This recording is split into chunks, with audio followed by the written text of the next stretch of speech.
கொடைக்கானலில் இதமாக நிலவும் காலநிலை மற்றும் சுற்றுலா பயணிகள் பெருமளவில் குவிந்திருப்பது தொடர்பாக விவரங்களோடு இணைக்கிறார் செய்தியாளர் ஜாஃபர். விவரங்கள் நிச்சயமாக நந்தா.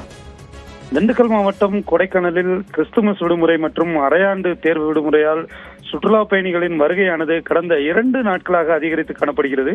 குறிப்பாக கொடைக்கானல் மலைப்பகுதியில் அவ்வப்போது மேகமூட்டம், மிதமான வெப்பம் என காலநிலை மாறி மாறி நிலவி வருகிறது. இதனைத் தொடர்ந்து நகரின் மையப்பகுதியில் அமைந்துள்ள நட்சத்திர ஏரி பகுதியில் குவிந்த சுற்றுலா பயணிகள் இந்த ஏரி பகுதியில் நிலவிய மேகமூட்டம் மற்றும் மிதமான வெப்பத்துடன் கூடிய இதமான காலநிலையை அனுபவித்து நட்சத்திர ஏரியில் படகு சவாரி செய்து செல்ஃபி மற்றும் புகைப்படம் எடுத்து உற்சாகமடைந்து வருகின்றனர். குறிப்பாக இதனை கழுகு பார்வை காட்சிகளால் பார்க்கும்போது பிரமிக்க வைக்கும் இயற்கை அழகாக அமைந்திருப்பதும் குறிப்பிடத்தக்கது. நந்தா, நன்றி ஜாஃபர் விவரங்களுக்கு.